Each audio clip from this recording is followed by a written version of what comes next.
Listen, fuckhead, you have fucking crossed the line. Get that through your goddamn fucking head. Stop pushing your shit. You're the people that have fucked this country over and gang raped the shit out of it and lost an election. I don't know how all this is gonna end, but like I've told them 1,000 times, you wanna fight? Better believe you've got one. You wanna inflate my spirit? No! And I call on God to... So even though this video in question is over a year old, and I never thought I'd ever respond to it, because if I just start responding to bad conservative videos willy-nilly, then I'll never be done. I'll just be responding to videos over and over again, and that's not very progressive, is it? It's just repetitive, and a lot of the channels do this. Very dull, the channels that do this, actually. It's better to make your own content. However, just as a way to relax, because I don't want to, waste my time on a certain important issue to me, mainly because I'll probably get around to that. I'll probably make a bit of a bigger, more drawn-out video where I talk about serious topics. I wanted just to play with some stupidity for a bit. And this video in particular by Lauren Southern is generally one of the worst videos ever put on YouTube. Now that may sound like an exaggeration, clearly if you're in favor of a certain ideology, you're going to exaggerate the negative qualities of a certain piece of media, a certain product or individual. And sure, but as I get into this, you'll begin to understand just why that is. Let you be warned though, this is far worse than what I expected going into it. Now, to clarify, it is a 5-minute video, so to kind of address why somebody might be against, say, communism or National Socialism or any ideology, whether good or bad, it wouldn't really be a good rundown. However, if you are going to make a, 5-minute video, I would expect her to put effort, a lot of effort and information, into that 5 minutes, which is unfortunately not what we receive, even in the slightest quantity. So yesterday, Arnold Schwarzenegger, star of the Terminator franchise and two-time governor of California, made a pretty phenomenal statement referring to the protests at the Unite the Right event in Charlottesville. He argued that when dealing with bigotry and hatred, there are not two sides to the story. To put it simply, there was only one identifiable enemy and bad guy at Charlottesville. That's a very selective interpretation of what Arnold Schwarzenegger probably meant. The truth is, he said that there aren't two sides, referring to the one side, people carrying what I presume to be Nazi flags. And if they are, he's referring exclusively in that context, that direction, that carrying Nazi flags, there's no two sides to doing that. That's not advocating for anything good. Now, if they were carrying some white nationalist flags, and I presume some of them were, great. That's a great ideology. Ethno-nationalism of all brands. But if you're carrying a flag which represents the killing of tens of millions of people, and it also relates to a very bad and imperialistic in nature ideology, then that's all Arnold Schwarzenegger was saying. He's saying there's no two sides to that story. At no point did he say Antifa are good for stepping in. So this is very selective, your interpretation of what he meant. But also, if people carry communist flags, it's not the same as Nazi flags. Firstly, because communism isn't a bad ideology like Nazism is. But also, secondly, because it's not inherently imperialistic. In history, yes, communism has been used as a justification for imperialism, unfortunately. But Nazism as an ideology is inherently tied to imperialism. If you support National Socialism, that means you support imperialism, more specifically racial imperialism. And imperialism of any kind is never acceptable in the slightest, nor should it be tolerated. Now, it doesn't mean that you shouldn't be allowed to wave around Nazi flags. Do whatever you want, it's really harmless. But people have the right to call you out on that, and that's pretty fair to me. I'm sorry, but this is just ridiculously wrong. I'm not sure if Schwarzenegger is just virtue signaling or if he honestly doesn't know his history. What is this video? What the fuck do you think I'm watching now? But the reality is, you can oppose Nazism, you can even be out on the streets protesting against it, and still be someone who represents a side of hatred and violence. Except Antifa weren't protesting National Socialism. At least not real National Socialism anyway. They were protesting their perception of what National Socialism is, which is basically the state of not being a racist towards Europeans. They were protesting white nationalism, because they have a problem with people wanting to be with their own kind and wanting to create non-abysmal, terrible, failing states like the United States, Canada, and now even England. And Australia, which is already a failed state, so it's not even failed. It is failed, it's not failing. It's been failed for ages. It's fucking terrible. So this is not the same thing as protesting Nazism. There's no hate in protesting Nazism. There's hate in protesting homogenous ideologies like white nationalism. Yeah. If you protest that, then you're a fucking racist. Because you're so hateful and bigoted. And an extremist, not in your own mindset, but you really are. To the point where you protest people wanting to form a society where people look like them, who live there, you know? Where people have things in common. Where people like one another and don't hate one another. Because, you know, they get to relate to the personalities and the culture and the characteristics of certain people. Their unique qualities. It's just, yeah, this isn't the same thing. Antifa are just racists. In no sense are they fighting actual Nazism. Nazism seeks to, through imperialism, take away the homelands of people, to build a singular homeland, because Nazism's belief comes from a universal, objective perspective, which is completely false, but they believe that. So, there you go. White nationalism and Nazism are nothing alike, despite the fact that, yes, Nazis were white nationalists. They weren't the good kind, let me tell you that. They were the imperialistic kind. Especially considering many of these protesters under the flag of anti-fascism subscribe to a certain ideology that this painfully ignorant and hypocritical society we live in refuses to ever take action against. Well, you live in Canada, but I presume you're referring to America. I'm sorry to tell you, but America, out of any society in the world, has taken the most action against socialist countries across the globe.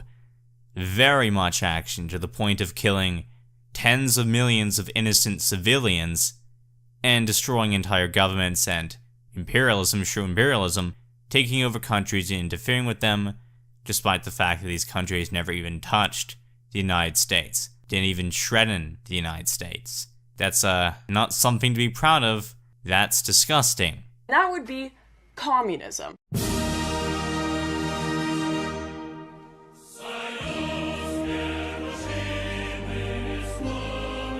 An example of capitalism killing people, yes.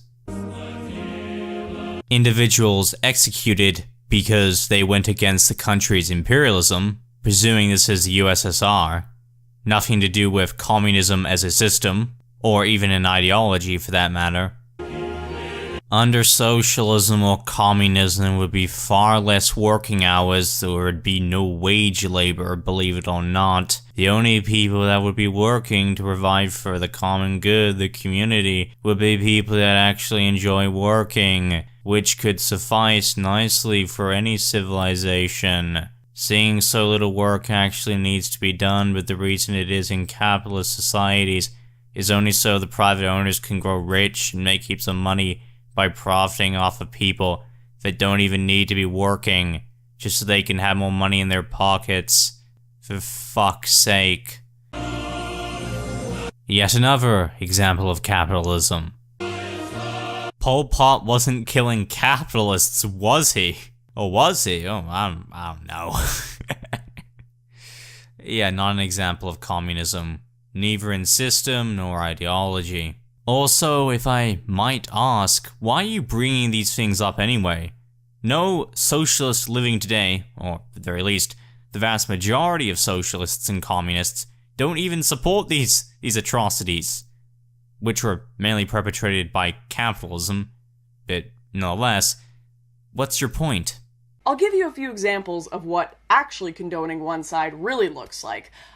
Teaching it in universities as a celebrated ideology, selling shirts of its leaders in pop culture stores. Firstly, when people buy products representing socialist leaders, they're not doing it because they support genocide, or murder, or rape, or anything terrible like that. They support the ideology, not the historical actions. And yes, you would be buying somebody's face who, they did certain things in history that you can look at and say, okay, they could have done something, they could have gone about it better, or they were mass murderers, maybe. Maybe that's the most extreme there is. But the case is, you buy it for what it represents, not exactly who the individual is in historical context. Ask them, do you support, insert, genocide under a socialist or communist regime? And the answer is no. Who would say yes? What are you talking about? Also, Nazism, which is my second point, only lived once. Thank God for that. Its ideology is inherently rooted in imperialism, unlike communism, as I already discussed. So, yeah, this is a false equivalent. Why is it that the atrocities of communism are almost completely ignored by our teachers, and dismissed as just a blip in history by most? 100 million... No. I'm not even going to allow you to finish that untrue statement. This is when you have somebody who can't actually make an argument against a political ideology. They can't actually make an argument against a certain set of positions, so they just say, well, your ideology has more deaths than mine, which is also untrue. That stupid, false, repeated statistic, most of those deaths are actually a result of capitalism. But I wouldn't really expect you to know that. I think it's time for a little history lesson. Try to count up how many of these horrors you ever learnt about in school. Pol Pot's killing fields in Cambodia, 2.5 million dead. The North Korean Gulag system. What you're referring to there is not communism. It more or less has to do with North Korea's anti-Christian sentiment. Well, more specifically, people openly professing their religion as Christianity and being thrown in these prison camps.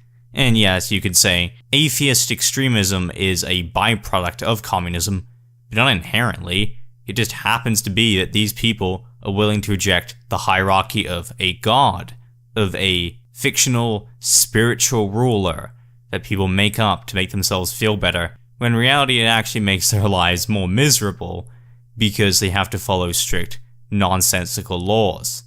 But whatever, right? It doesn't really matter. That's not socialism, that's not communism. That's not what people who call themselves socialists or communists advocate for. And also you are taught about North Korea in this sense of it being incredibly negative. And we also do talk about the prison camps. Schools do talk about that stuff.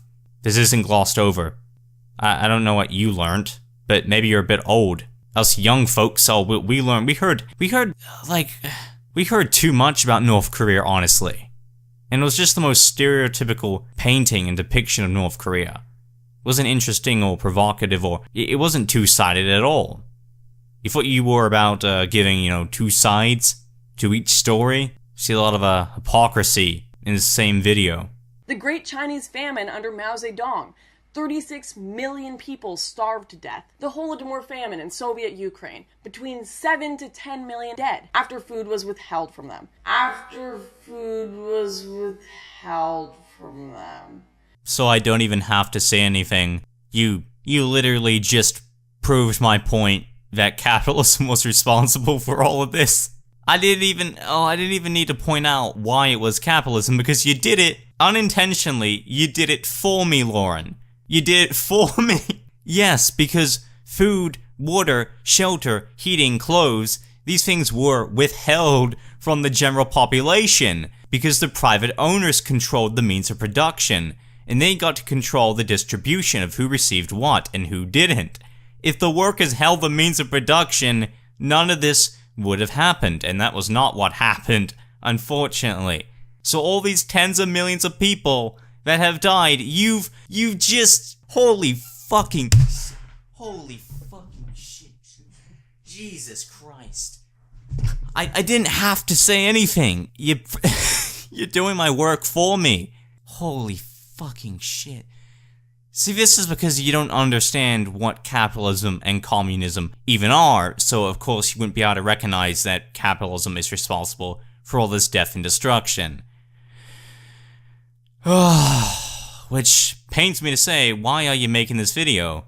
I mean, it's pretty clear you didn't put any effort into it. And the reason is, well, why does she make videos altogether? And that's actually a good question. So I guess this is a more broader statement to make. Communism is messed up.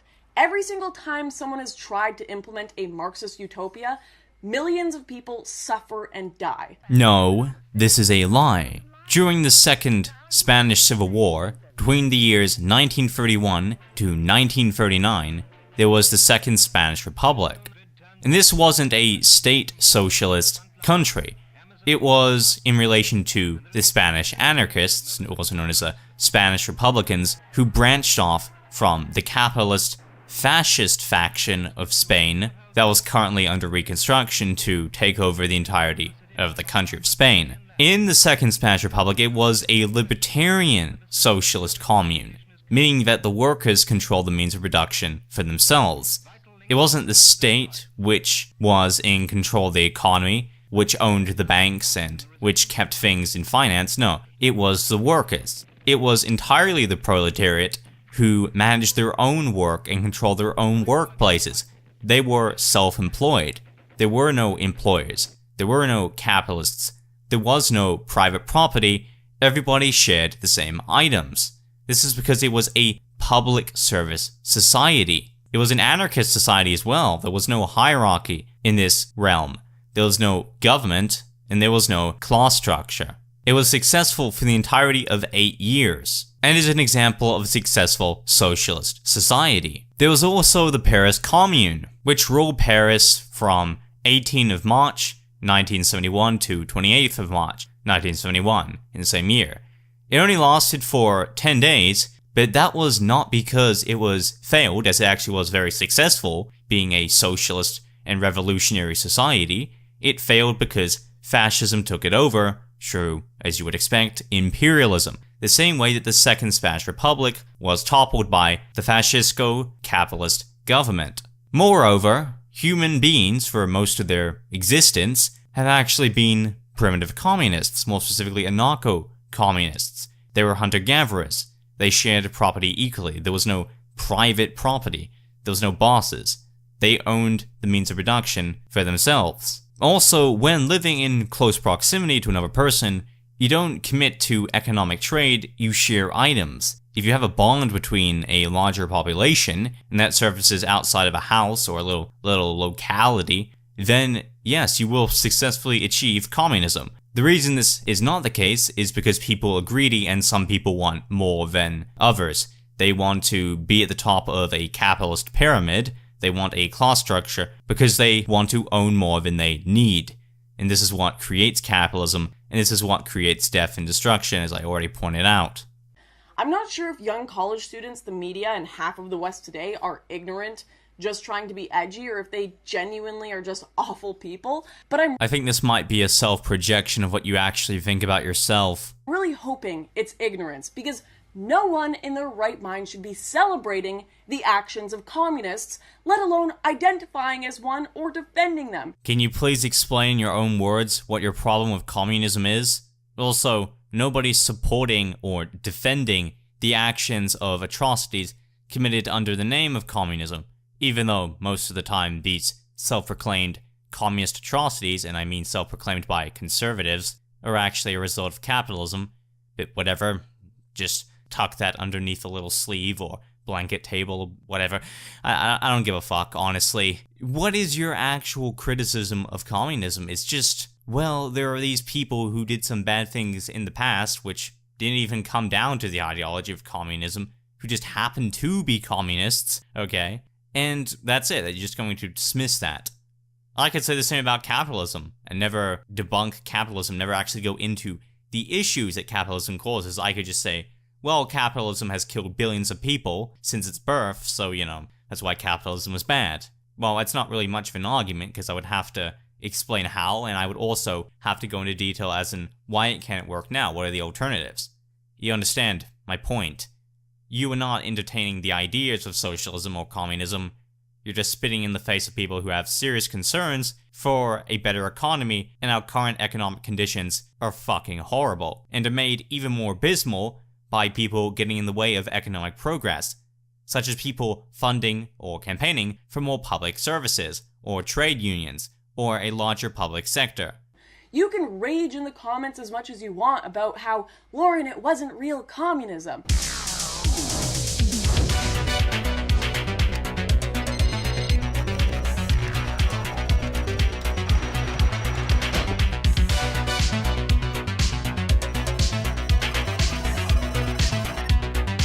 So long story short, I deleted the comment. But that won't change the fact that it results in that every single time. Except it hasn't.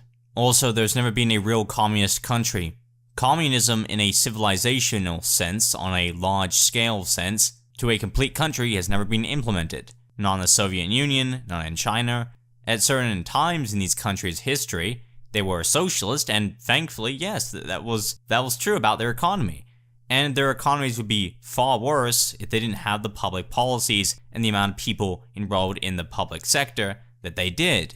They say the mark of insanity is repeating the same thing again and again and again with the same result and yet expecting a different one. I'd have to agree, these communists are nuts. It's about damn time we start being consistent with our opposition to extremism. And I'm not talking about violent opposition, I'm talking about arguing against these bad ideas. If you start assaulting people because they disagree with you, you shouldn't be praised, you should be thrown in a cold, dark jail cell. All I'm saying is that life isn't a movie. There are barely ever clear-cut heroes and villains, but instead varying shades of gray. Exactly. Which is why nobody should listen to a bigoted, one-sided fucking cunt such as yourself. I've now been identifying more with third position politics. By third position, I mean national anarchism. I think national anarchism suits me very well. I think it describes my ethnocentric, socialistic ideology, mixtures of ideologies very well into one combined ideology. And besides, at its worst, it's far better than moderate mainstream conservatism or, the same for liberalism. It's something new. It's not the same thing people have been conditioned to think in, like the same boring right-left spectrum lines. It's time to break the traditional political spectrum. Start exploring new ideologies, new places you fit on the compass.